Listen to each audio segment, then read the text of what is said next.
আসসালামু আলাইকুম। সেদিন একটি ভিডিওতে বলেছিলাম না, বাঙালির খুব আবেগ, এই আবেগ তারা ধর্মের প্রতিও দেখাতে চায়।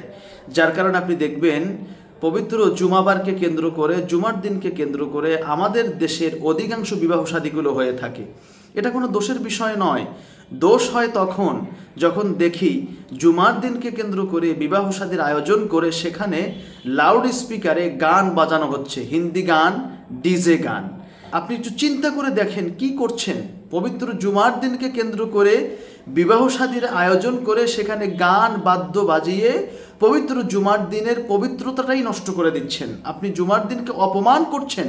এটা বলছি কেন, আমার বাসার কাছেই সম্ভবত একটি বিবাহ শাদীর আয়োজন হয়েছে জুমার দিনকে কেন্দ্র করে।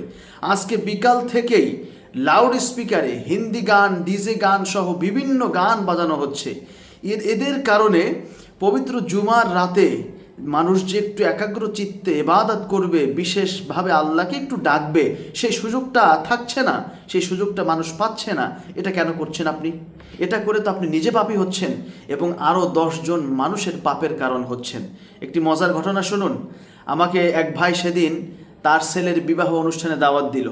আমি গেলাম, গিয়ে দেখলাম মাশাআল্লাহ ভিআইপি আয়োজন। ছেলের বাবাকে বললাম চলেন বরের সঙ্গে সাক্ষাৎ করে আসি। আমাকে বলছে ইমাম সাহেব আমি যাব না, আপনি যান। আমি বললাম আপনি যাবেন না কেন? বলছে না ওখানে ছেলে মেয়েরা আছে, ওরা একটু ওদের মতন করে আনন্দ ফুর্তি করতেছে, ওখানে আমি যেতে পারি না, আপনি যান। আমি আর কিছু বললাম না, শুধু মনে মনে চিন্তা করলাম বৃদ্ধ বয়সে, বুড়া বয়সে এইভাবে পাপ কাজের সমর্থন করে, বয়সের সময় না জানি কি করছে আল্লাহই ভালো জানে। প্রিয় ভাইয়েরা, আমি আপনাদেরকে বলবো পবিত্র জুমার দিনে বিবাহ শাদীর আয়োজন করেন, তাতে কোনো আপত্তি নাই। পবিত্র জুমার দিনের পবিত্রতা যেন নষ্ট না হয় সেদিকে বিশেষভাবে খেয়াল রাখুন। আপনি লাউড স্পিকারে গান বাদ্য বাজিয়ে মানুষকে কষ্ট দিচ্ছেন, ইবাদত বন্দিগিতে বিঘ্ন ঘটাচ্ছেন এবং নিজে তো পাপ করতেছেন, আরও 10 জন মানুষের পাপের কারণ হয়ে দাঁড়াচ্ছেন। অতএব ভুল পথ থেকে সঠিক পথে ফিরে আসুন।